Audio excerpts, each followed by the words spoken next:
Okay کر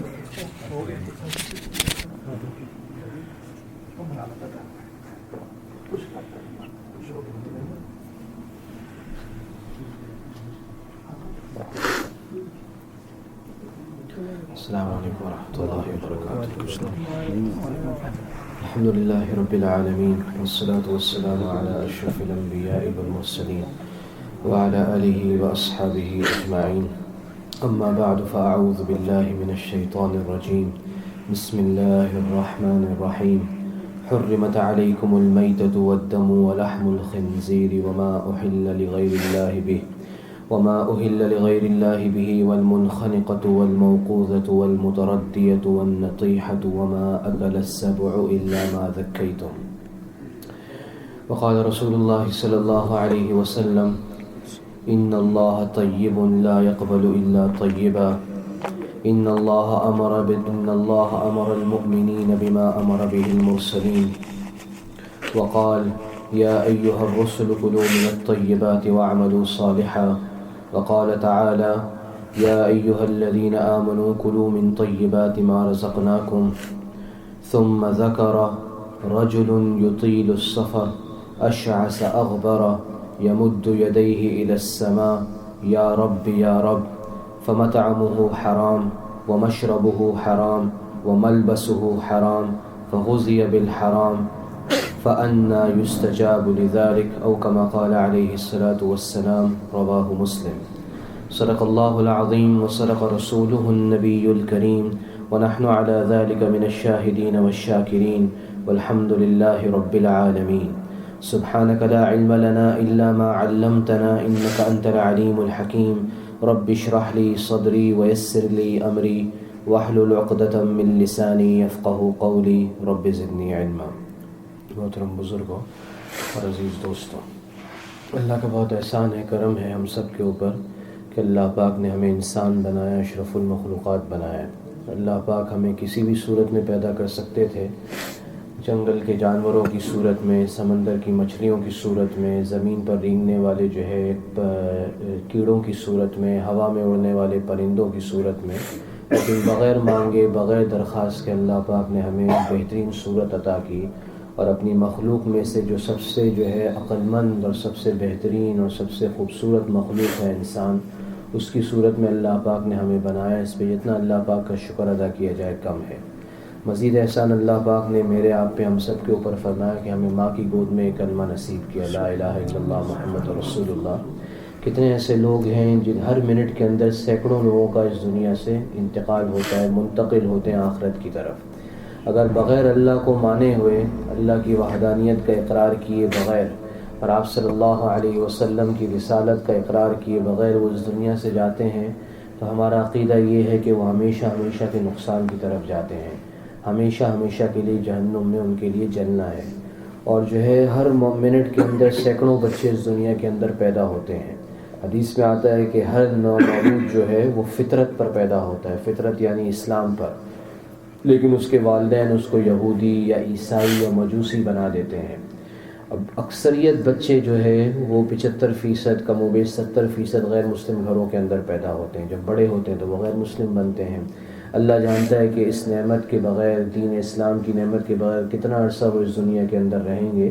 تو اللہ پاک نے مجھے اور آپ کو بغیر مانگے یہ کلمہ نصیب کیا، جس میں اس دنیا کی بھی کامیابی ہے، آخرت کی بھی ہمیشہ ہمیشہ کی کامیابی ہے. اس پہ جتنا اللہ پاک کا شکر ادا کیا جائے کم ہے. مشہور واقعہ ہے، پہلے بھی عرض کیا تھا، آپ حضرات سنتے رہتے ہیں. ایک صحابی رضی اللہ عنہ مقداد ابن اسود رضی اللہ عنہ غالباً بیٹھے ہوئے تھے، اور تابعین رحمہم اللہ جو صحابہ رضی اللہ عنہم کے شاگرد ہیں، جنہوں نے صحابہ کو ایمان کی حالت میں دیکھا، ان کو ہم تابعین کہتے ہیں. تابعین رحمہم اللہ بیٹھے ہوئے تھے. ایک شخص کا سامنے سے گزر ہوا، اس نے دیکھا کہ یہ صحابی بیٹھے ہیں. فرمایا کہ کتنی مبارک ہیں وہ آنکھیں جنہوں نے آپ صلی اللہ علیہ وسلم کو دیکھا، اور کتنے خوش نصیب ہیں آپ لوگ کہ آپ کو آپ صلی اللہ علیہ وسلم کی مجلس میں بیٹھنے کی اللہ پاک نے جو ہے مجلس میں بیٹھنے کا موقع دیا. کاش پہ ہمیں بھی جو ہے یہ موقع نصیب ہوتا. تو صحابی رضی اللہ عنہ کے چہرے کے اوپر غصے کے آثار ظاہر ہوئے. جب یہ بات سنی گزرنے والے سے تو وہ چہرے پر غصے کے آثار ظاہر ہوئے. جو راوی ہیں روایت کے، کنز العمال کی روایت ہے، جو راوی ہیں روایت کے، انہوں نے کہا کہ میں نے سوچا کہ بھئی غصے کے آثار کیوں ظاہر ہوئے، اور فرمایا کہ اس شخص نے جو ہے سوائے خیر کے اچھائی کے کچھ نہیں کہا، تو آپ کے چہرے پر غصے کے آثار کیوں ظاہر ہوئے؟ تو صحابی رضی اللہ عنہ نے اس گزرتے ہوئے شخص کو مخاطب کیا اور اس کو کہا کہ تم ایسی جگہ ہونے کی تمنا کیوں کرتے ہو جہاں سے اللہ پاک نے تمہیں غائب رکھا؟ تم ایسی جگہ ہونے کی تمنا کیوں کرتے ہو جہاں سے اللہ پاک نے تمہیں غائب رکھا؟ اس بات پہ اللہ پاک کا شکر ادا کرو کہ اللہ نے تمہیں مسلمان والدین کی گود میں پیدا کیا، کہ سوائے اسلام کے تمہیں کوئی آپشن اللہ نے نہیں دیا، سوائے اسلام کے کوئی چارہ نہیں تھا، تمہیں اللہ اور اس کے رسول صلی اللہ علیہ وسلم کو ماننا تھا۔ اس پہ اللہ پاک کا شکر ادا کرو۔ اور اللہ نے یہ ساری قربانیاں ہمارے کھاتے میں ڈال دیں، صحابہ رضی اللہ عنہم کے لیے مخصوص کر دی، تمہیں بچا لیا، اس پہ اللہ پاک کا جو ہے وہ شکر ادا کرو۔ ہم سے پوچھو کہ ہمارا حال کیا ہوتا تھا، ہمیں نظر آتا تھا کہ ہمارے ماں باپ جہنم کے اندر جل رہے ہیں، والدین اسلام نہیں لائے ہیں، انتقال ہو گیا تو جہنم میں ہمیشہ ہمیشہ کے لیے جلنا ہے۔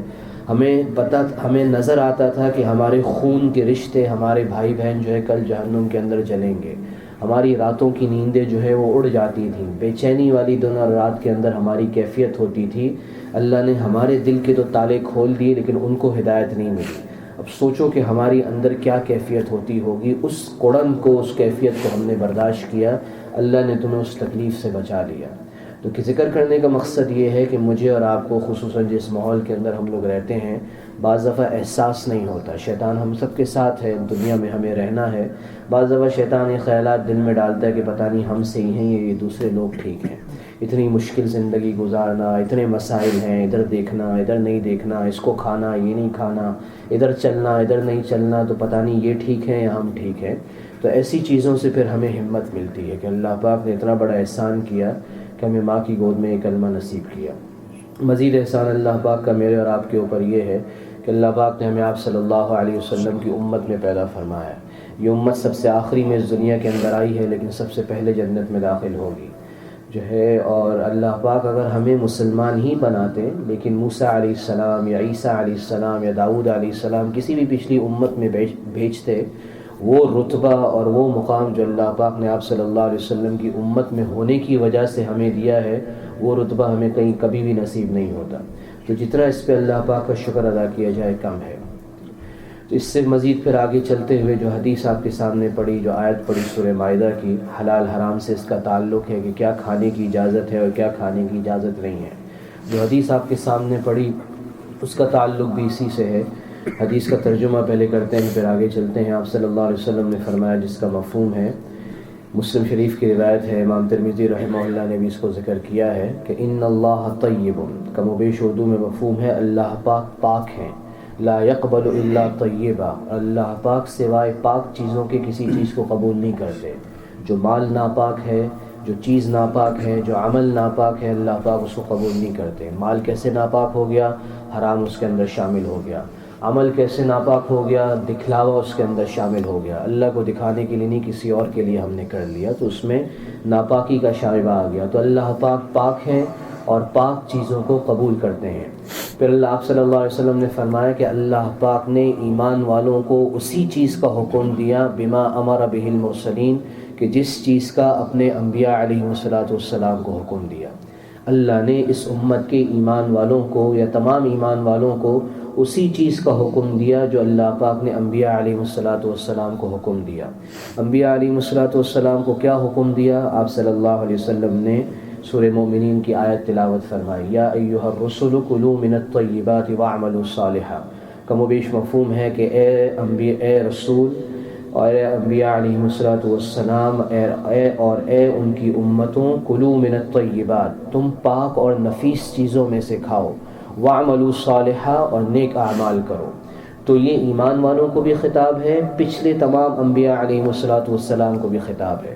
پھر آپ صلی اللہ علیہ وسلم نے دوسری آیت تلاوت فرمائی، وقال تعالی، آپ صلی اللہ پاک نے فرمایا، یا ایھا الذین آمنوا کلوا من طیبات ما رزقناکم۔ سورہ بقرہ کی آیت ہے، کم و بیش مفہوم ہے کہ اے ایمان والو، جو کچھ اللہ پاک نے تمہیں حلال چیزیں عطا کی ہیں اس میں سے جو چاہو تم کھاؤ۔ کلوا من طیبات، جو کچھ پاک اور حلال چیزیں عطا کی ہیں اس میں سے جو کچھ تم چاہو اس کو کھاؤ، اس سے جو ہے وہ سیراب ہو۔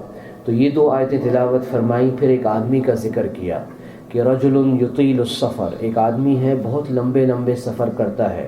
اشعثا، بال اس کے بکھرے ہوئے ہیں سفر کی وجہ سے. گرد و غبار سے اگر آدمی پیدل چلے تو گرد و غبار بال کے اندر آ جاتا ہے، اور جو ہے اس کے کپڑے جو ہے وہ غبار آلود پسینہ آلود ہیں. یمد یدیہ الی السماء، وہ اپنے ہاتھ آسمان کی طرف دعا کی صورت میں پھیلاتا ہے اور کہتا ہے یا رب یا رب، اے میرے رب اے میرے رب، یعنی اللہ سے دعا مانگتا ہے.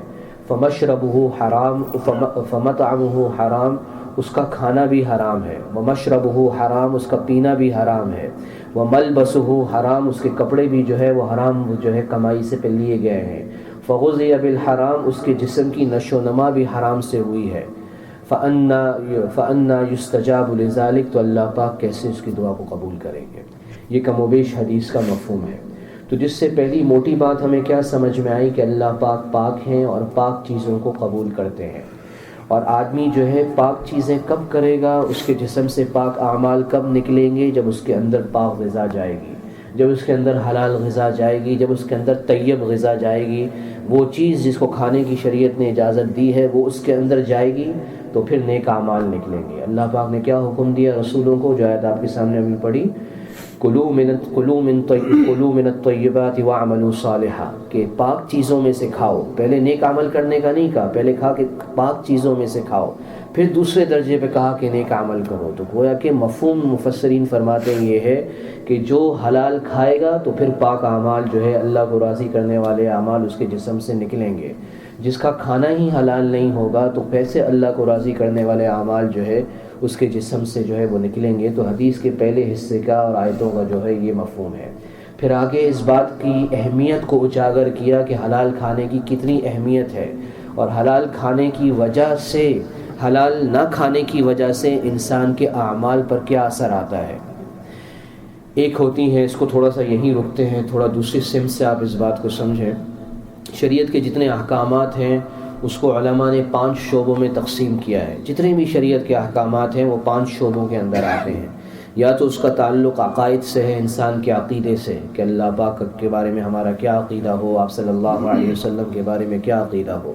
دوسرا شعبہ ہے عبادات کا، نماز، روزہ، حج، یہ عبادات ہیں. تیسرا شعبہ ہے معاملات کا، حلال خریدنا، حلال بیچنا، حلال کاروبار کرنا، کسی کو دھوکہ نہ دینا، یہ معاملات کے شعبے میں سے ہے. معاشرت، سوشل لائف جس کو کہتے ہیں، اخلاقیات، مسلم کے ساتھ کیا رویہ، غیر مسلم کے ساتھ کیا رویہ، ہمارے گھر کے اندر کی زندگی، ہمارے گھر کے باہر کی زندگی، یہ معاشرت ہے. 5واں شعبہ جو ہے وہ اخلاقیات کا ہے کہ ہمارے اخلاق جو ہے وہ کیسے ہوں، بات چیت ہمارا کرنا جو ہے وہ کیسے ہو. تو جتنی شریعت کے جتنے بھی احکامات ہیں ان کا تعلق ان 5 شعبوں سے ہے. اگر معاملات کے شعبے کے اندر گڑبڑ ہوئی تو اس کی وجہ سے عبادات بھی متاثر ہوں گی. کوئی شخص نماز پڑھتا ہو، روزے رکھتا ہو، حج کرتا ہو، تہجد پڑھتا ہو، لیکن اس کا کھانا حلال نہیں ہے، یا خدا نخواستہ اس کی کمائی حلال نہیں ہے، تو اس کی نمازیں بھی ضائع ہوں گی، اس کے روزے بھی ضائع ہوں گے، اس کے حج بھی جو ہے وہ ضائع ہوں گے. تو معاملات کا شعبہ اتنا کرٹیکل اور اتنا نازک ہے کہ اس کی وجہ سے عبادات بھی متاثر ہو جاتی ہیں. یہ اس حدیث کے اندر سمجھایا جا رہا ہے. اور اس مثال آپ صلی اللہ علیہ وسلم نے کس کی دی؟ ایک شخص ہے جو لمبے سفر کرتا ہے. محدثین فرماتے ہیں کیوں یہ مثال دی؟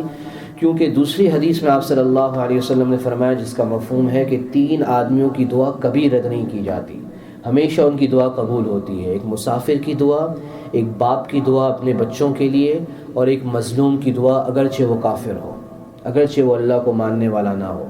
تو حدیث میں جن 3 لوگوں کا ذکر کیا جن کی دعا کبھی رد نہیں ہوتی، ان میں سے ایک مسافر ہے، اور ادھر مسافر کی دعا رد کی جا رہی ہے. تو سمجھانا مقصود ہے کہ جس کی دعا جو ہے وہ ضرور قبول ہونی ہے، لیکن حرام کھانے کی وجہ سے اس کی دعا جو ہے وہ قبول نہیں ہو رہی.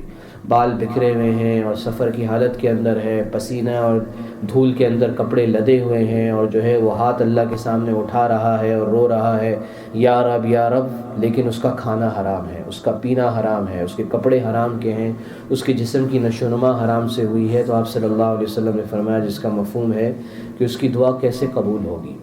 دوسرے موقع سے اندازہ ہوا کہ حرام سے بچنے کی اور حلال کھانے کی کتنی اہمیت ہے.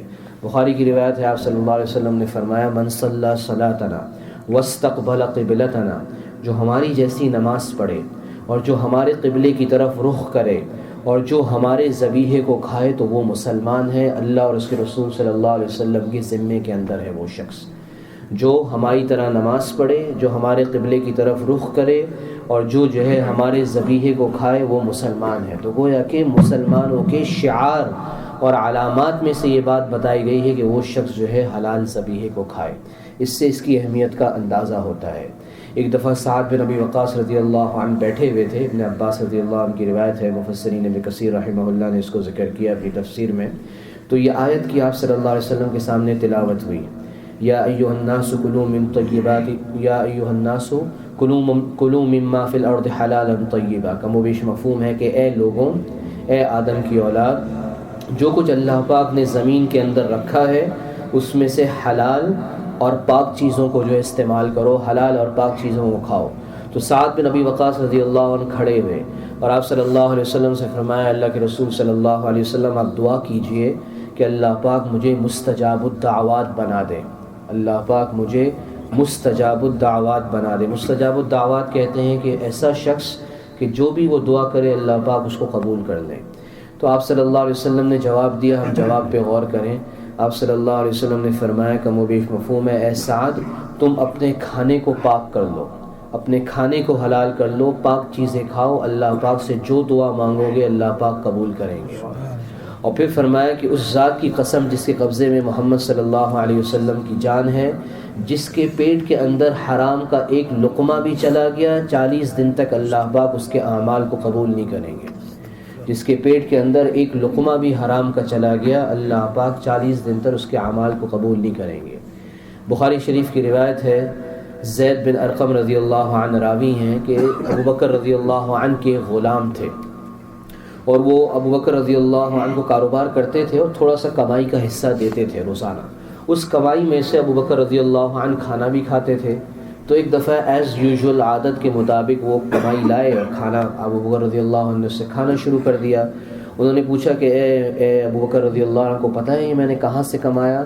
زمانہ جاہلیت کے اندر میں نے کسی کو وہ بتایا تھا کہ بھائی جیسے کہانت جس کو کہتے ہیں کہ تمہارے ساتھ یہ ہونے والا ہے فیوچر کے اندر، مستقبل کے اندر۔ حالانکہ مجھے کہانت آتی نہیں ہے، نجوم کا علم نہیں ہے، میں نے وہ ویسے ہی دھوکہ دہی کے اندر اس کو بتا دیا، اور میری اس سروس کی وجہ سے، اس بتانے کی وجہ سے اس زمانے میں کہانت اور علم نجوم بہت چلتا تھا، عربوں کا بہت اعتبار تھا اس کے اوپر۔ انہوں نے مجھے ایک اپنی سروس کی فیس دی کہ بھائی تم نے مجھے بتایا ہے، چلو یہ تمہارا معاوضہ ہے، اس سے میں یہ کھانا لایا ہوں۔ تو ابو بکر رضی اللہ عنہ کچھ حصہ کھا چکے تھے، گلے کے اندر انگلی ڈال کے زبردستی قے کر کے اس کو وہ باہر نکالا۔ تو کسی نے پوچھا کہ آپ نے ایک حرام کے لقمے کو نکالنے کے لیے اتنی تکلیف آسان نہیں ہے، قے نہ آ رہی ہو اور آدمی ہاتھ ڈال کر قے کرے، یہ آسان نہیں ہے، بہت تکلیف دہ ہے۔ آپ نے ایک حرام کے لقمے کی وجہ سے قے کر کے اس کھانے کو نکالا۔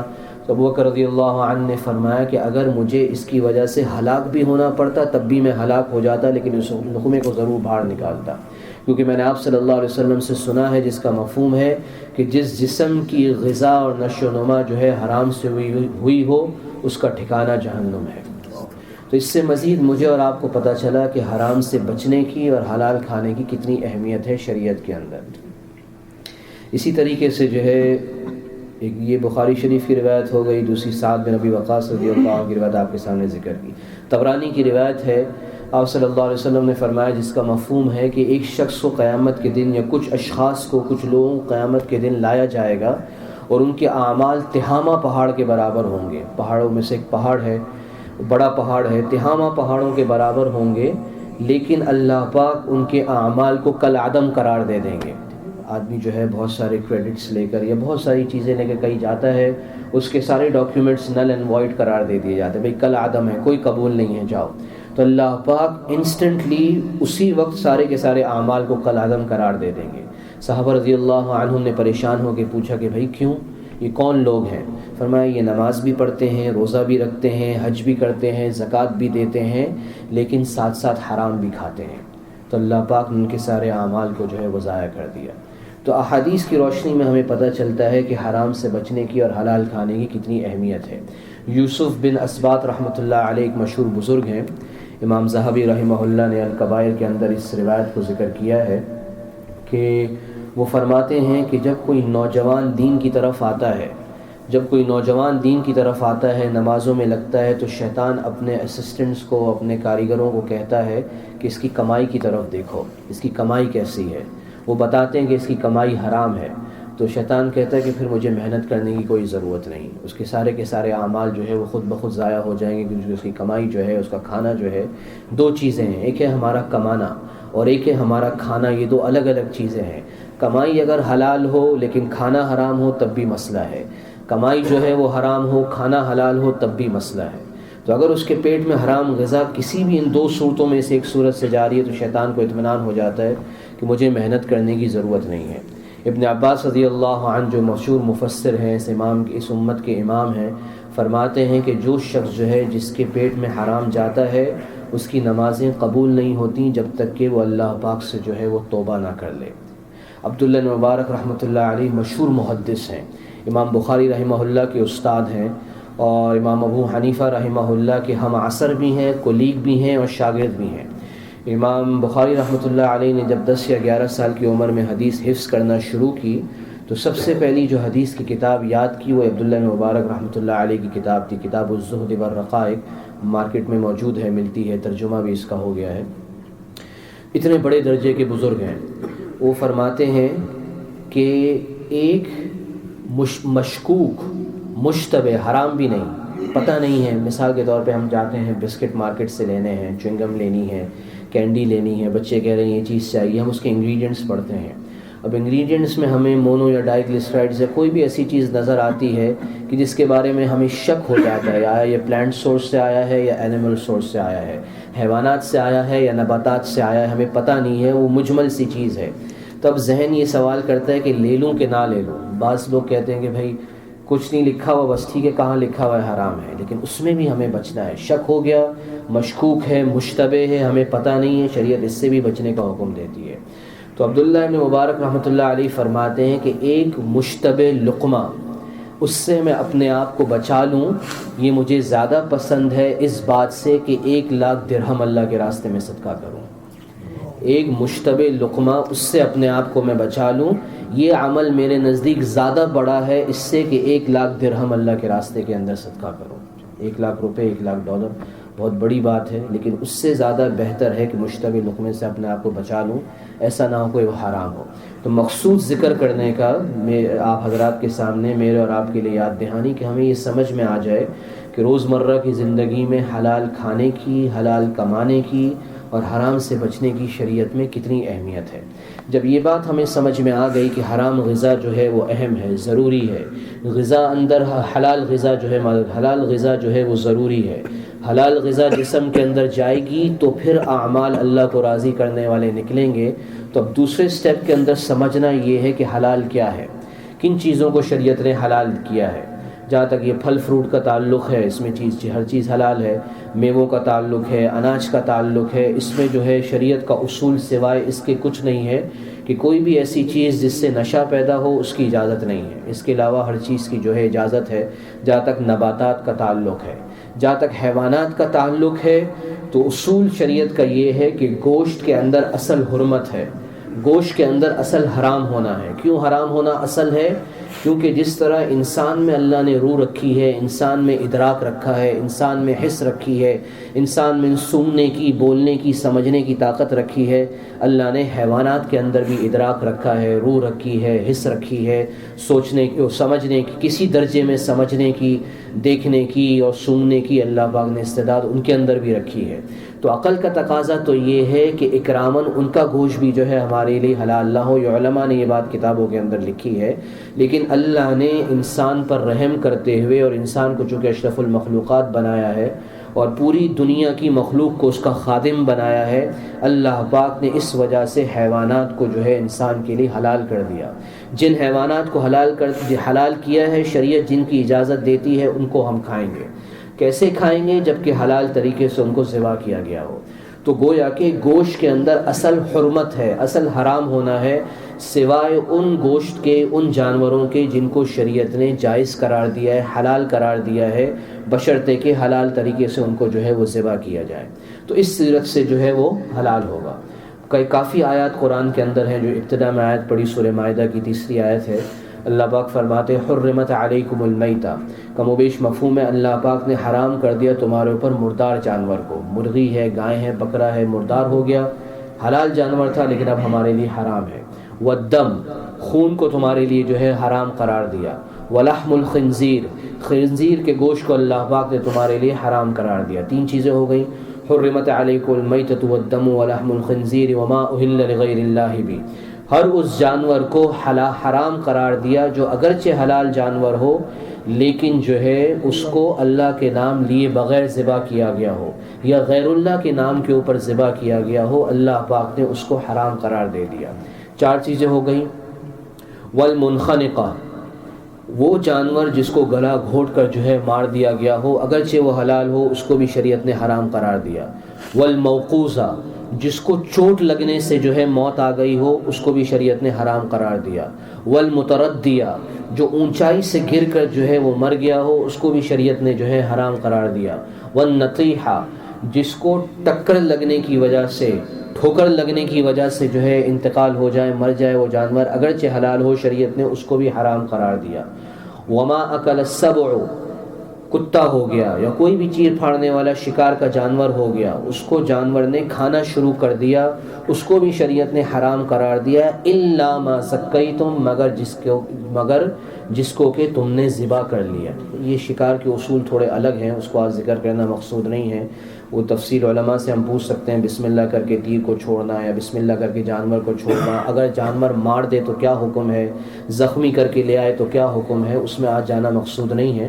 یہ ضمناً بات آ گئی اس لیے اشارہ کر دیا آپ حضرات کے سامنے. تو یہ ساری چیزیں جو ہے وہ حرام ہیں. الا ما زکیتم، مگر یہ کہ تم اس کو ذبح کرو، تم اس کے خون کو بہا دو، تم اس کو جو ہے وہ پاک کر دو. تو اس سے ہمیں سمجھ میں آیا کن کن چیزوں کی اجازت ہے، کن کن چیزوں کی اجازت نہیں ہے. اب جب اتنی بات سمجھ میں آ گئی کہ جن جانوروں کو اللہ پاک نے بہائم میں سے، چوپاہوں میں سے حلال قرار دیا اور وہ ان کیٹیگریز میں سے، ان شعبوں میں سے کسی شعبے میں نہیں آتے اور ان کو ذبح کیا جائے تو وہ حلال ہے. اب جب ذبح کرنے کی بات آتی ہے، یہ 3 درجہ ہے. پہلے یہ کہ گوشت حرام ہے سوائے اس کے کہ جس کو اللہ نے حلال قرار دیا. حلال کون ہے؟ اس آیت کے اندر، دوسری آیتوں کے اندر اس کا ذکر ہوا. کیسے حلال کرنا ہے اب ہمیں یہ سمجھنا ہے. اس کے لیے 3 موٹی موٹی شرطیں ہیں کہ جس سے حلال جانور کو حلال کیا جائے تو وہ کھانا جو ہے وہ جائز ہوگا. سب سے پہلی شرط یہ ہے کہ حلال کرنے والا مسلمان ہو، مرد ہو یا عورت ہو، اس کا مسلمان ہونا یا اہل کتاب ہونا ضروری ہے. ذابح کا، ذبح کرنے والے کا مسلمان ہونا ہمیں سمجھ میں آتا ہے. اہل کتاب ہونا یعنی وہ یہودی ہو یا عیسائی ہو. اب تھوڑا سا اس کی تفصیل میں جاتا ہوں. اہل کتاب ہونا، اب آیا آج کل کے جو اہل کتاب ہیں وہ اہل کتاب ہیں کہ نہیں ہیں، تو اس میں جہاں تک عیسائیوں کا تعلق ہے، علماء کی تحقیق ہے کہ اب باقاعدہ کوئی اہل کتاب موجود نہیں ہے. اگر ہے بھی اہل کتاب عیسائیوں میں تو وہ اللہ کا نام لے کر ذبح نہیں کرتے، ان کے دین کا حصہ ہی نہیں ہے کہ اللہ کا نام لے کے اس کو جو ہے وہ ذبح کیا جائے. تو اس لیے جہاں تک ان کے ذبیحے کا تعلق ہے شریعت اس کو قبول نہیں کرے گی. جہاں تک یہودیوں کے ذبیحے کا تعلق ہے تو آج کل کے زمانے کے اندر بھی شریعت ان کے ذبیحے کو قبول نہیں کرے گی، اگرچہ ان میں سے ایک طبقہ ایسا ہے جو اہل کتاب ہے اور کتاب کے اوپر عمل کرتا ہے، لیکن پھر بھی شریعت اس کو قبول نہیں کرے گی. کیوں نہیں کرے گی؟ کیونکہ جو دوسری شرط ہے ذبح کرنے کی کہ اللہ کا نام اس کے اوپر لیا جائے، وہ شرط پوری نہیں کرتے وہ لوگ. علماء نے تحقیق کی ہے، اسی ملک کے اندر تحقیق کی ہے، کئی یہودیوں کے بڑے رہبائی سے تحقیق کی ہے. ریٹن لکھی ہوئی ڈاکیومنٹیشن جو ہے وہ کتابی صورت کے اندر موجود ہے کہ ان سے پوچھا گیا کہ آپ ہر جانور کے اوپر اللہ کا نام لیتے ہیں؟ تو وہ کہتے ہیں کہ جہاں ذبح ہونا ہوتا ہے وہاں پہلے جانور کے اوپر ہم اللہ کا نام لیتے ہیں، پھر وہ رہبائی چلا جاتا ہے، اسی جگہ پر سینکڑوں جانور جو ہے وہ ذبح ہو جاتے ہیں. تو وہ ایک جانور جس پہ اللہ کا نام لیا گیا وہ تو حلال ہو گیا، لیکن بقیہ جن پر اللہ کا نام نہیں لیا گیا وہ حلال نہیں ہوئے.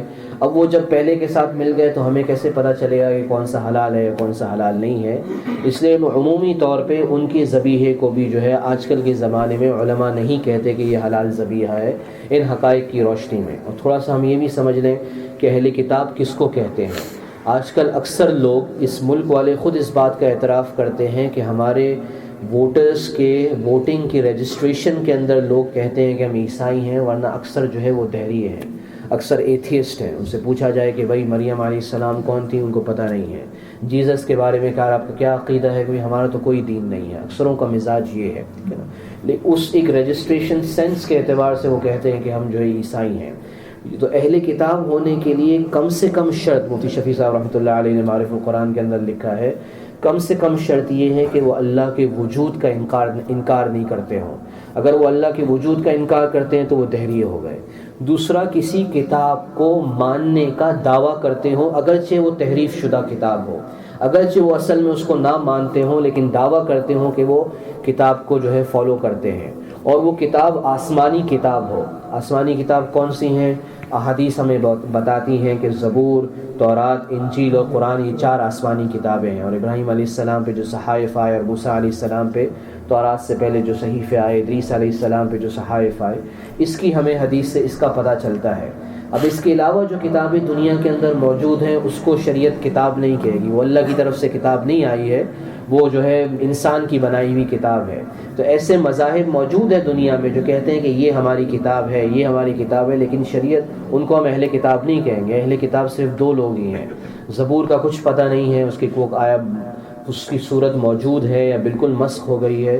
جو تھوڑی بہت صورت تحریف شدہ موجود ہے وہ انجیل کی ہے اور تورات کی ہے. تو یہودی اور عیسائی یہ صرف 2 طبقے جو ہے اہل کتاب کے اندر آتے ہیں. اگر اللہ کے وجود کا انکار کرتے ہیں تو وہ دہریے ہیں, اور اللہ کے وجود کا انکار نہیں کرتے تو ہم اہل کتاب مانیں گے. لیکن پھر دوسری شرط, اللہ کا نام لیتے ہیں کہ نہیں. اللہ کا نام ذبح کرتے وقت نہیں لیتے, ذبیحہ کھانے کی اجازت نہیں. اللہ کا نام ذبح کرتے وقت لیتے ہیں تو پھر ہمیں اس کی کھانے کی اجازت ہے. لیکن پھر بھی علماء نے لکھا ہے کہ حلال کی موجودگی میں اہل کتاب کا ذبیحہ کھانا یہ مکروہ ہے. حلال کی موجودگی میں اہل کتاب کا ذبیحہ کھانا جو ہے یہ مکروہ ہے. تو 2 شرطیں ہو گئی, مسلمان ہو ذبح کرنے والا, دوسرا اللہ کا نام لیا جائے. ہر جانور کے اوپر جو ہے اللہ کا نام لیا جائے, اور اللہ کا نام بسم اللہ اللہ اکبر لیتے ہی فوراً اس کو جو ہے ذبح کر دیا جائے. ایسا نہیں کہ بسم اللہ اللہ اکبر کہا پھر بیچ میں وقفہ آ گیا پھر جانور کو جو ہے وہ ذبح کر رہا ہے. 2 شرطیں ہو گئی. تیسری اہم شرط حلال جانور کے ذبیحہ بننے کی. بعض علماء ایک لطیفہ نہیں ہے, محسوس لطیفہ ہوتا ہے. بعض علماء جو ہے وہ مڈ ویسٹ کے ایک اسٹیٹ کے اندر گئے کسی سلاٹر ہاؤس کی مانیٹرنگ کرنے کے لیے. شریعہ بورڈ کے علماء خود یہ کارگزاری ہمیں دی. تو ایک سلاٹر ہاؤس کا انسپیکشن کرتے کرتے دوپہر ہو گئی, کھانا کھانے کا تقاضا ہوا. تو ایک مسلمان کے ریسٹورانٹ کے اندر گئے تو اس سے پوچھا کہ بھائی تمہارے پاس حلال ہے؟ تو کہا واللہ حلال ہے میرے پاس. پھر کہا کہ وہ جو ہے وہ ذبیحہ ہے؟ بولا کہ ہاں واللہ ذبیحہ ہے. پھر تیسرا سوال کیا ذبیحہ شرعیہ ہے؟ تو کہا کہ نہیں ذبیحہ شرعیہ نہیں ہے. حلال ہے مطلب گائے بکرا مرغی یہ سب حلال ہے, ذبیحہ ہے مطلب اس کو کاٹا گیا ہے, ہاں اس کو کاٹا گیا ہے. شرعی طریقے سے کاٹا گیا ہے تو نہیں, شرعی طریقے سے نہیں کاٹا گیا ہے. تو یہ کہنے کا مقصد ہے کہ جانور بھی حلال ہو, اس کو ذبح بھی کیا جائے اور شرعی طریقوں کے اوپر جو ہے وہ ذبح کیا جائے. مسلمان ہونا, اللہ کا نام لیا جائے, اور تیسری شرط ہے کہ 4 رگیں جو ہیں وہ کٹنی چاہیے. 4 رگیں اگر نہ کٹیں کم سے کم 3 رگیں کٹیں. اگر 3 رگیں نہیں کٹیں گی تب بھی وہ جانور جو ہے وہ حلال نہیں ہوگا. 3 رگیں 4 رگیں کون سی ہوتی ہیں؟ ایک حلقوم ہے جو ہے وہ سانس کی نالی ہے, اور ایک جو ہے غذا کی نالی ہے جس کے اندر سے جو ہے وہ کھانا جاتا ہے, اور ایک جو ہے وہ وجدین ہے جن کو عربی میں کہتے ہیں کہ دونوں طرف ایک ایک رگ ہوتی ہے. سانس کی نالی, کھانے کی نالی اور اس کے اطراف میں ایک ایک رگ. اب ان 4 نسوں کو کاٹ دیا جائے, 4 نالیوں کو کاٹ دیا جائے, یا کم سے کم 3 کو کاٹ دیا جائے تو جانور جو ہے, اور اگر آپ مرغی کو ذبح کر کے دیکھیں تھوڑی دیر کے بعد جب ٹھنڈی ہو جاتی ہے تو وہ محسوس ہوتا ہے باقاعدہ. اگر یہ 3 کو بھی کاٹ دیا جائے گا تو جانور حلال ہوگا. اگر 3 نہیں کٹیں تب بھی جانور جو ہے وہ حلال نہیں ہوگا. تو 3 موٹی موٹی شرطیں ہیں کہ حلال جانور ہو, اس کو شرعی طریقے سے ذبح کیا جائے تو پھر وہ کھانا ہمارے لیے حلال ہے.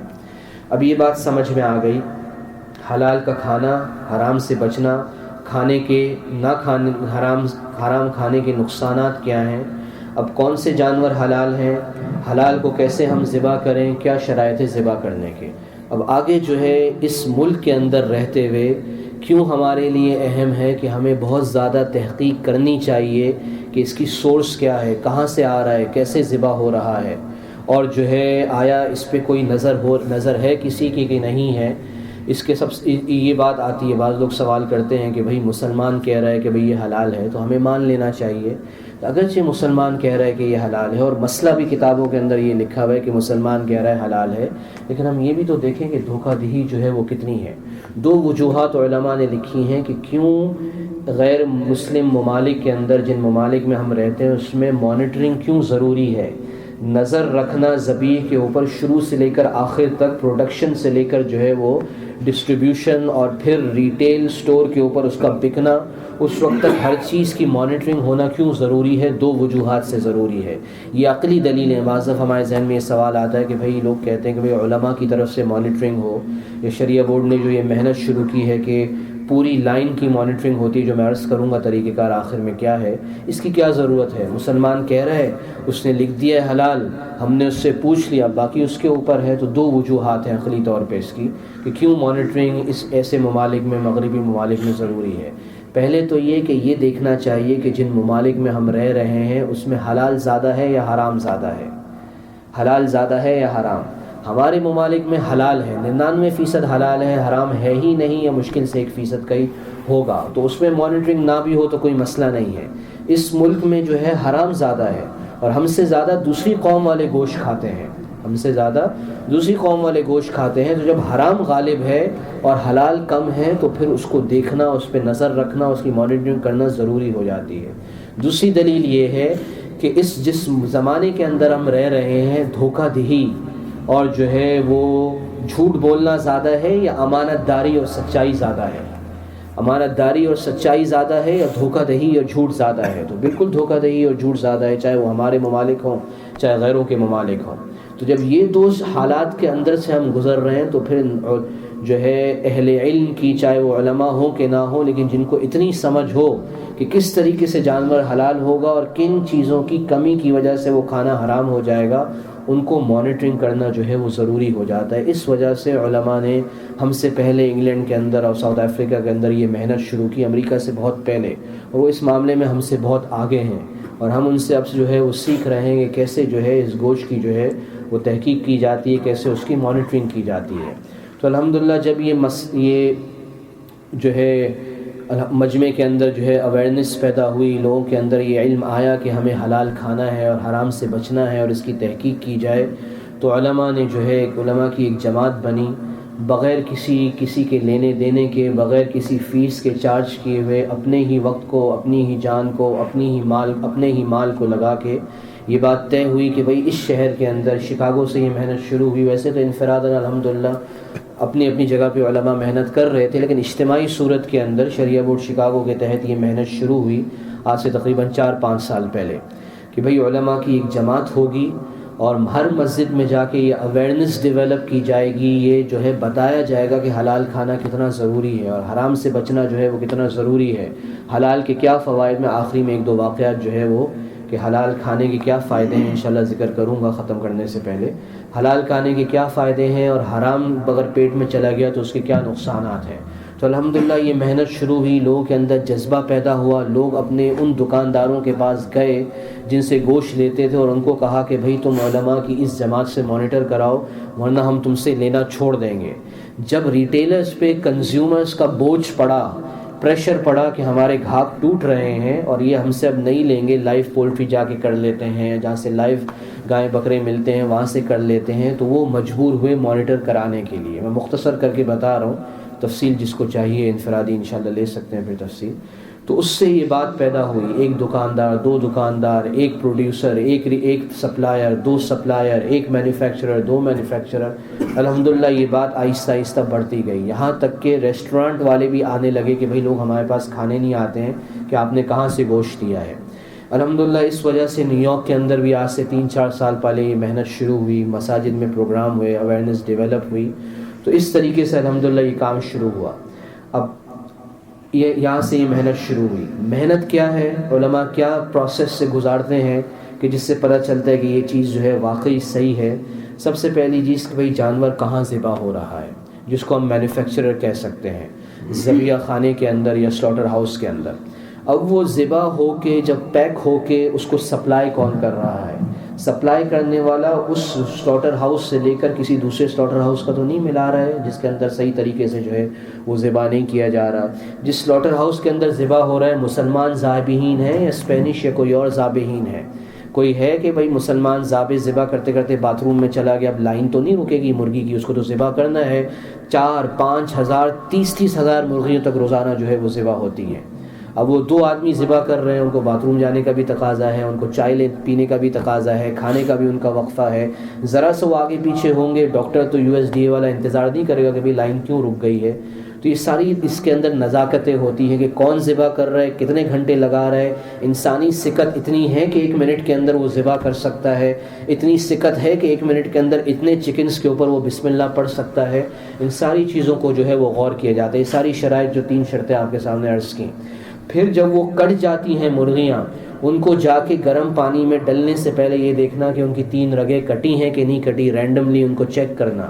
پھر وہ پانی کے اندر جب جاتی ہیں اس پانی کا ٹیمپریچر کتنا ہے، وہ آیا اتنا گرم تو نہیں ہے کہ وہ جو غلاظت پیٹ کے اندر ہے اس کا اثر جو ہے وہ جس گوشت کے اندر چلا جائے. یہ سونگنے سے پتہ چلتا ہے. اگر پانی 135 ڈگری 138 سے 140 سے اوپر چلا جائے ڈگری فahrenheit سے، تو تقریباً 1.5 سے 2 منٹ لائن جو ہے وہ گرم پانی کے اندر رہتی ہے. اگر جو ہے اس سے زیادہ رہے یا ٹیمپریچر اس سے زیادہ ہو تو پھر مرغی جب نکلتی ہے اس کے پرور الگ کر دیے جاتے ہیں. پھر آپ مرغی کو سونگے تو گوشت میں بدبو آتی ہے. اس 1.5-2 منٹ 150 ڈگری فahrenheit کے پانی میں رہنے کی وجہ سے غلاظت کا اثر جو ہے گوشت کے اندر آ جاتا ہے. اس کی وجہ سے بھی کھانا جو ہے وہ گوشت کا مکروہ ہو جاتا ہے. تو اس ساری نزاکتوں کو جو ہے چیک کرنا پڑتا ہے کہ یہ پورا پروسیس کیسے چل رہا ہے، روزانہ کا پروڈکشن کتنا ہے، روزانہ کی سپلائی کتنی ہے. ایسا تو نہیں ہے کہ علماء کے سامنے جو ہے وہ بتا رہے ہیں کہ اتنے ذبح ہو رہے ہیں، پیچھے سے ٹرک آتا ہے اور کچھ اور مال ڈالتا ہے اور وہ جو ہے اتنی سپلائی کر رہے ہیں. اس کو کراس چیک کرنا ان کے کتنے ریٹیلرز ہیں. ہر مہینے ریٹیلرز کی لسٹ جو ہے وہ اپ اینڈ ڈاؤن ہوتی ہے، کوئی لینا شروع کر دیتا ہے، کوئی لینا چھوڑ دیتا ہے. اس پورے کا جو ہے وہ نظام رکھنا، اپ ٹو ڈیٹ رہنا، یہ تو ہو گیا مینوفیکچرر. اب مینوفیکچرر سے دکاندار براہ راست لے کے بھی آتے ہیں. وہ مینوفیکچرر اپنے ٹرک سے لے جا کر دکانداروں کو ڈسٹریبیوٹ بھی کرتا ہے. بعض بیچ میں سپلائر آ جاتے ہیں جن کا کوئی کام نہیں ہے سوائے اس کے کہ اس مینوفیکچرر سے لیتے ہیں اور ان دکانداروں کو دیتے ہیں. اب وہ صرف اسی مینوفیکچرر سے مال لے رہے ہیں جس کو علماء جس کو مانیٹر کر رہے ہیں، یا آیا راستے میں سے کسی اور کا بھی جو ہے وہ مال اٹھا لیتے ہیں. اب اس سپلائر کو بھی جو ہے علماء کی نگاہ میں ہونا ضروری ہے، اس کا سرٹیفائی ہونا بھی ضروری ہے. اب وہ جب گوشت ریٹیل کی دکان کے اندر پہنچتا ہے اس دکاندار کا بھی سرٹیفائی ہونا ضروری ہے. کیسے سمجھ میں آئے گا؟ یوں سمجھیں اس کو. ایک دکان ہے مثال کے طور پہ مدینہ مسجد کے ساتھ، اور وہ یہ کہتی ہے شریعہ بورڈ کو کہ بھئی مجھے سرٹیفیکیشن چاہیے، آپ مجھے مانیٹر کریں اور یہ سند دیں کہ میرا گوشت حلال ہے تاکہ میں سرٹیفکیٹ لگا دوں اور لوگ آ کے تسلی کر کے خرید لیں کہ بھئی علماء نے دیکھا ہے الحمدللہ اب ہماری ذمہ داری پوری ہو گئی. تو صرف اس پہ نہیں کہ وہ کہہ رہے ہیں کہ میں فلاں سے لے رہا ہوں، اس پہ جو ہے علماء نہیں دیتے. کہاں سے یہ گوشت چلا، کس ٹرک کے اندر کون سے سپلائر کے ذریعے اس کا ڈسٹریبیوشن ہوا، اور یہ گوشت آیا اس فریج کے اندر آیا، اس دکاندار نے تو کوئی اور گوشت نہیں ملایا. اس کے بعد جا کے جب پوری چین سرٹیفائی ہوگی تو پھر وہ سرٹیفائی ہوگا. بیچ میں ایک مثال کے طور پہ آج سے 2 مہینے پہلے کوئنس کے اندر ایک ایسوسیٹڈ مارکیٹ جو پوری چین ہے کمپیئر فوڈز ایسوسیٹڈ، اس کی درخواست آئی کہ بھئی ہم جو ہے وہ اپنا جو گوشت کا سیکشن ہے اس میں حلال کا اس علاقے کے اندر، میں نام نہیں لے رہا سمجھانا مقصود ہے، اس علاقے کے اندر بہت سارے مسلمان رہتے ہیں. تو وہ چائنیز اونر تھا اس دکان کا مینیجر، اس کی طرف سے درخواست آئی کہ بھئی ہم حلال کا لگانا چاہتے ہیں. اس نے نشان بھی جو ہے بورڈ بھی لگا دیا کہ عنقریب حلال آنے والا ہے، یہاں پہ ہمیں حلال جو ہے گوشت بیچنا ہے، آپ ہمیں سرٹیفائی کریں. اب وہ حلال بھی بیچ رہا ہے، وہ حرام بھی بیچ رہا ہے. اگرچہ وہ ہم اس کی پوری چین کو جو ہے وہ سرٹیفائی کر دیں، دیکھ لیں، لیکن دکان میں جا کے حرام مل گیا اس کو کون دیکھے گا؟ اس کی وجہ سے علماء نے اس سے معذرت کر لی کہ بھئی جس جگہ پہ حلال بکے گا وہاں حرام نہیں بک سکتا. اگر آپ کو حرام بیچنا ہے تو ہم آپ کو جو ہے اس کی اجازت ہی نہیں دیں گے. تو یہ ساری نزاکتیں ہوتی ہیں جس پہ علماء غور کرتے ہیں. اب وہ دکان کے اندر آیا، دکاندار یہ کہتا ہے کہ میں فلاں مینوفیکچرر جس کو شریعہ بورڈ نے سرٹیفائی کیا ہے اس کے ہی ڈبے میں لے رہا ہوں. اب اس کو جو ہے شریعہ بورڈ یہ کہتا ہے کہ آپ کو ساری انوائسز اپنی فائل کے اندر رکھنی ہے کہ میں نے اس دن اتنا گوشت دیا. کسی بھی وقت صبح یا شام کو یا رات کو ہم آپ کی دکان کے اندر آ جائیں گے. ایک اور چیز، شریعہ بورڈ یا علماء اپنی طرف سے کسی کے پاس نہیں جاتے، کسی کو جا کے یہ نہیں بولتے کہ تم ہم سے سرٹیفائی کرو جب تک کہ وہ چل کر جو ہے علماء کے پاس نہ آ جائے، کیونکہ جب ہم اس کے پاس جائیں گے تو اس کو قدر نہیں ہوگی، وہ کہے گا کہ میرا کام تو چل رہا ہے، مجھے کیا ضرورت ہے اس مسئلے کے اندر پڑھنے کی۔ علماء اور مولوی تو ویسے ہی مسئلے کو جو ہے وہ مشکل بنا دیتے ہیں، لیکن جب وہ چل کے آتا ہے تو وہ اپلیکیشن بھرتا ہے، باقاعدہ کنسنٹ فارم سائن کرتا ہے کہ کسی بھی وقت میری دکان میں شریعہ بورڈ کا بیج دکھا کے کوئی بھی آ سکتا ہے اور میرے فریج کے اندر یا میری کسی بھی چیز کو چیک کر سکتا ہے، میں کسی چیز کو چھپا نہیں سکتا ہوں۔ جب وہ اس قسم کی اجازت علماء کو دے دیتا ہے تو پھر علماء جو ہے اس مرحلے کے اندر جو ہے وہ قدم رکھتے ہیں، پھر اس کو بتاتے ہیں کہ بھائی یہ تمہاری خرابی ہے، اس کو ٹھیک کرو۔ جب وہ خرابی ٹھیک کر لیتا ہے 1 مہینے تک 2 مہینے تک اس کو دیکھا جاتا ہے، پھر اس کو جو ہے وہ مانیٹرنگ کی سرٹیفکیٹ دی جاتی ہے، پھر مہینے میں 2 دفعہ 3 دفعہ 1 دفعہ، بعض دفعہ صبح، بعض دفعہ دوپہر، بعض دفعہ شام جو ہے مختلف لوگ جا کے اس کو چیک کرتے ہیں کہ کام صحیح کر رہا ہے کہ نہیں کر رہا۔ تو ریٹیل کی دکان جو ہے وہ سرٹیفائی ہو گئی، اب جو ہے جا کے اس کو دیکھنا کہ جو ڈبے جتنے پڑے ہوئے ہیں ریفریجریٹر کے اندر یہ اسی سپلائر کے اسی مینوفیکچرر کے ڈبے ہیں جو شریعہ بورڈ سے سرٹیفائیڈ ہے یا کسی اور سے بھی یہ لے رہا ہے۔ ایک ایک ڈبے کے سٹیکر کو چیک کیا جاتا ہے، چکن کے اوپر جو ٹیگ کلپ کیا ہوا ہوتا ہے اس کو چیک کیا جاتا ہے، USDA کا جو سٹیمپ بکرے اور گائے کے اوپر لگتا ہے اس کو چیک کیا جاتا ہے، پھر اس کی سپلائی اور سپلائی ہر ڈبے کے اوپر سپلائی کی ڈیٹ ہوتی ہے، کس دن یہ ڈبہ جو ہے وہ پیک ہوا، اس کو اس کی انوائسز سے کراس چیک کیا جاتا ہے کہ یہ کہہ رہا ہے کہ اس دن کے اتنے ڈبے ہیں اور انوائسز یہ کہہ رہی ہیں کہ اس دن کے اتنے ڈبے ہیں، تو ایک کوئی ڈبے زیادہ یا کم تو نہیں ہو گئے ہیں۔ یہ ساری چیز جو ہے اس سے چیک کی جاتی ہے، یعنی مختلف طریقے میں مختصر سے مختصر کر کے آپ کو جو ہے عرض کر رہا ہوں آپ کے سامنے۔ تو اس طریقے سے جب تسلی ہوتی ہے تو پھر اس کو سرٹیفکیٹ دی جاتی ہے کہ بھئی یہ شریعہ بورڈ کے سرٹیفائڈ ریٹیلرز ہیں۔ آپ کو جب بھی چیک کرنا ہو شریعہ بورڈ کی ویب سائٹ پہ چلے جائیں، نیو یارک کے، شکاگو کے، کنیڈیکٹ کے، پینسلوینیا کے، نیو جرسی کے حلال سیکشن کے اندر پوری لسٹنگ ہے اور ہر مہینے وہ اپڈیٹ ہوتی ہے۔ اگر آپ ویب سائٹ پہ سبسکرائب کر لیں تو اگر کوئی ریٹیلر نکل جائے گا اس کو ریووک کر دیا جائے گا تو جو ہے وہ آ جائے گی ای میل کہ فلاں سپلائر یا فلاں دکاندار یا فلاں ریٹیلر شریعہ بورڈ سے سرٹیفائی نہیں ہے، ہم نے سرٹیفکیٹ اس کی واپس لے لی۔ کسی اور کو سرٹیفکیٹ نئے کو دی جاتی ہے، ای میل آپ کو آ جائے گی۔ کوئی یہ دعویٰ کرے کہ ہم شریعہ بورڈ سے سرٹیفائیڈ ہیں، آپ کو مجھ سے کسی سے بھی پوچھنے کی ضرورت نہیں ہے، آپ اپنے فون کے اوپر یا کمپیوٹر پہ جا کے ویب سائٹ پہ جائیں کہ شریعہ بورڈ کی ویب سائٹ پہ فلاں دکاندار کا نام ہے کہ نہیں ہے، فلاں سلاٹر ہاؤس کا نام ہے کہ نہیں ہے، فلاں سپلائر کا نام ہے کہ نہیں ہے، فلاں ریسٹورینٹ کا نام ہے کہ نہیں ہے، اس سے پتہ چل جائے گا کہ اس کا کہنا سچ ہے یا اس کا کہنا جھوٹ ہے۔ بعض حضرات بیچارے ہمارے بھائی یہ بھی لکھ کے لگا دیتے کہ بھئی شریعہ بورڈ کی طرف سے سرٹیفائیڈ ہے، حالانکہ ہوتا نہیں ہے وہ سرٹیفائیڈ۔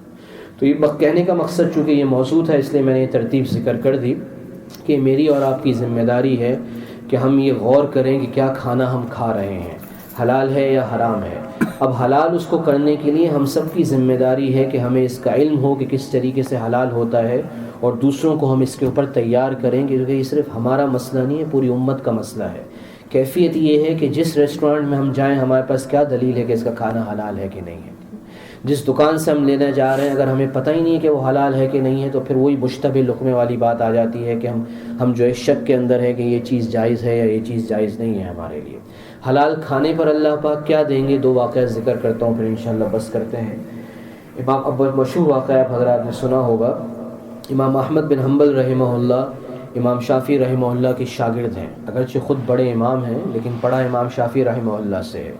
پڑھ کر جو ہے وہ بغداد چلے گئے تو ایک دفعہ امام شافعی رحمہ اللہ نے خط لکھا کہ آپ سے ملنے کا دل چاہتا ہے، تو امام احمد بن حنبل رحمہ اللہ نے فوراً جواب دیا کہ میں جو ہے فلاں مہینے کی فلاں تاریخ تک آپ سے ملنے پہنچ جاؤں، لمبا سفر ہوتا تھا اس وقت۔ تو امام شافعی رحمہ اللہ تمام لوگوں کو، امراء اور رئیس لوگوں کو، دینداروں کو لے کر شہر کے باہر آئے اس دن امام احمد بن حنبل رحمہ اللہ کے استقبال کے لیے۔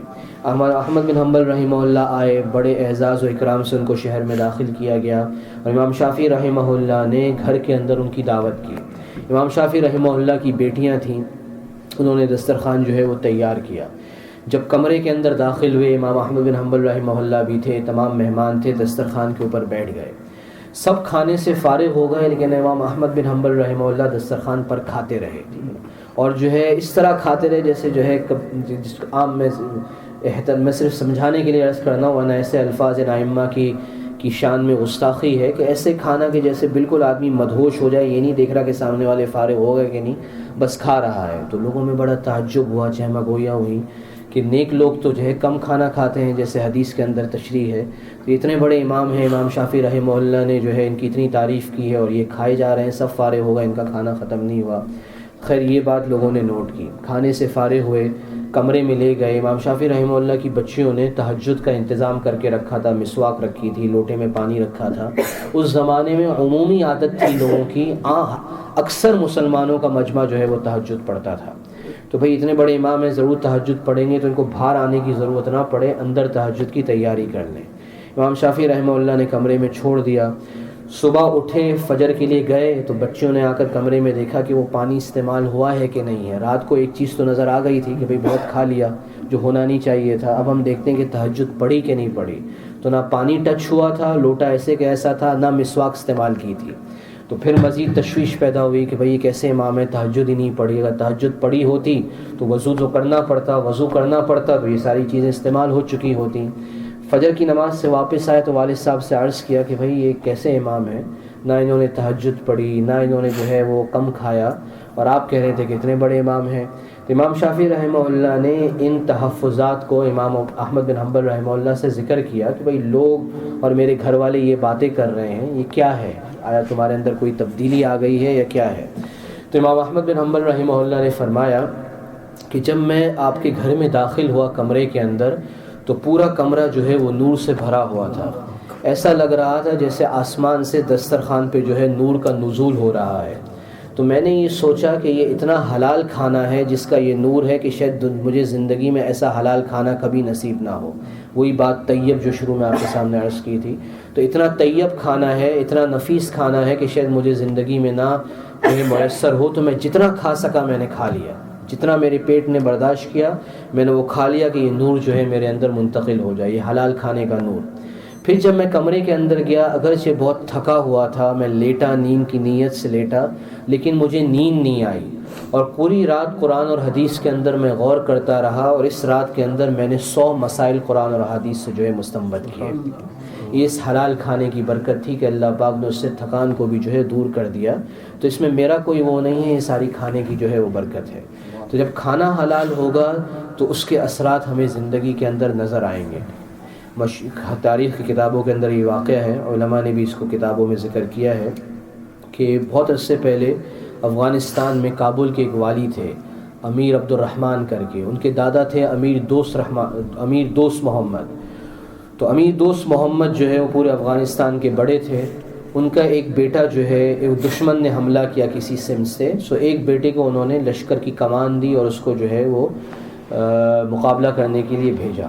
تھوڑے دن کے بعد خبر آئی کہ بیٹا جو ہے اس نے شکست کھا لی اور وہ بھاگ کر میدان جنگ سے جو ہے وہ لوٹ رہا ہے۔ انہوں نے اپنی بیوی کو بتایا کہ بھئی یہ خبر آئی ہے کہ بیٹا جو ہے وہ شکست کھا کے دوبارہ لوٹ رہا ہے۔ ماں نے کہا کہ یہ نہیں ہو سکتا، یہ غلط خبر ہے۔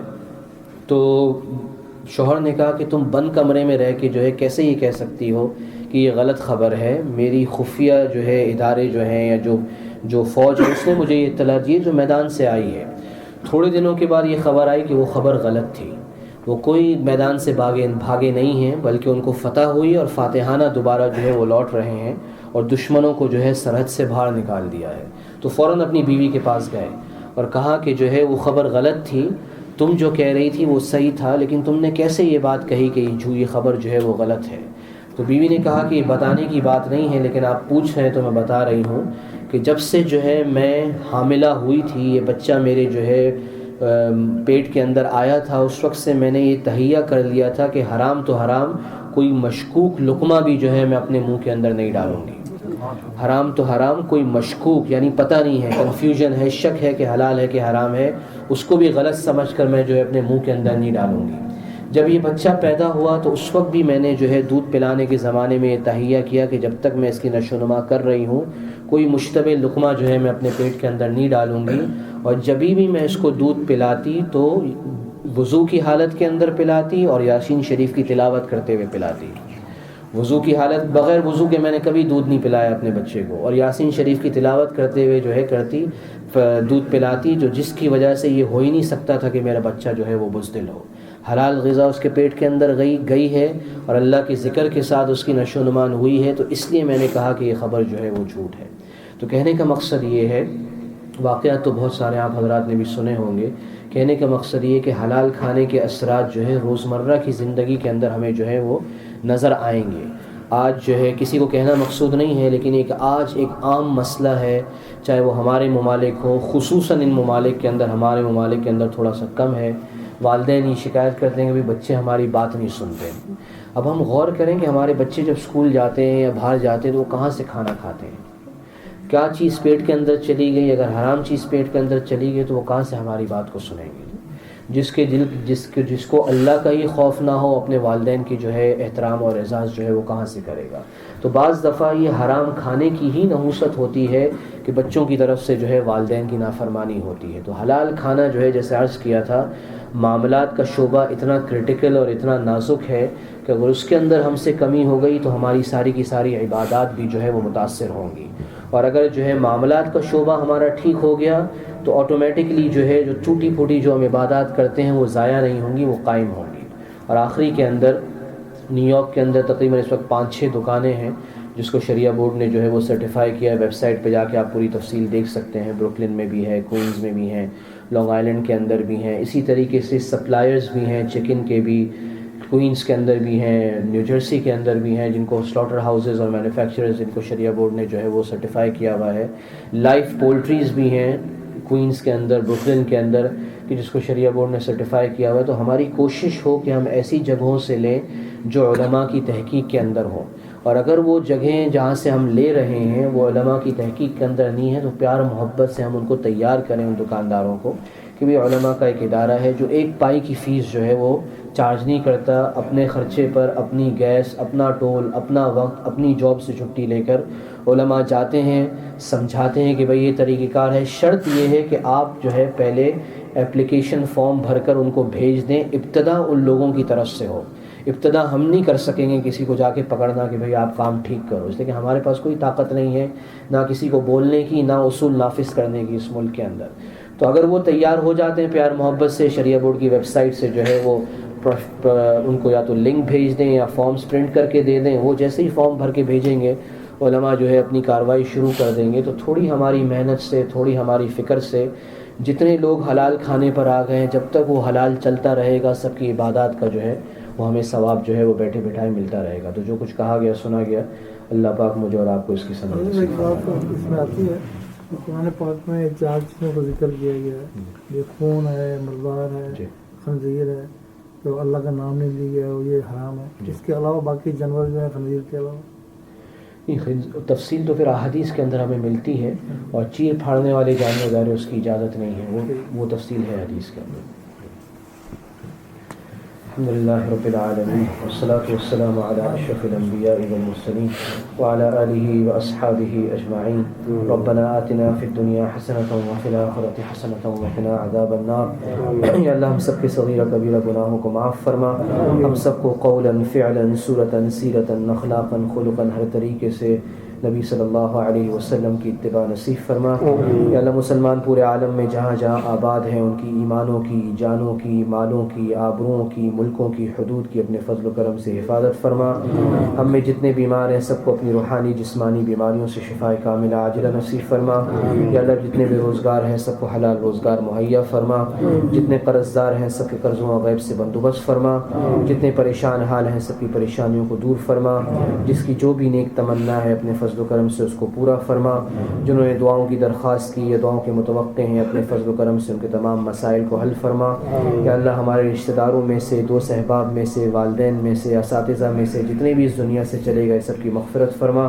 یا اللہ تو ہماری قبروں کو بھی جنت کے باغوں میں سے باغ بنا، جو ہم میں صاحب اولاد ہیں ان کی اولاد کو نیک اور صالح بنا، جو بے اولاد ہیں ان کو نیک صالح اولاد عطا فرما۔ یا اللہ اس ملک میں ہماری اور ہماری آنے والی نسلوں کی ایمان کی حفاظت فرما۔ یا اللہ جنہوں نے دعاؤں کی درخواست کی ہے، دعاؤں کے متوقع ہیں، تو اپنے فضل و کرم سے ان کے تمام مسائل کو حل فرما۔ یا اللہ مسلمان جہاں جہاں پریشانی میں ہیں، سوریہ کے اندر، مصر کے اندر، پاکستان میں، برما میں، مالی میں، فلسطین میں، عراق میں، افغانستان میں ہمارے علم میں ہے کہ نہیں ہے، یا اللہ ان کے ساتھ عافیت کا، سہولت کا، رحم کا، کرم کا معاملہ فرما، یا اللہ ہم سب کا خاتمہ ایمان پہ نصیب فرما. سبحان ربک رب العزت عما یصفون وسلام علی المرسلین والحمد للہ.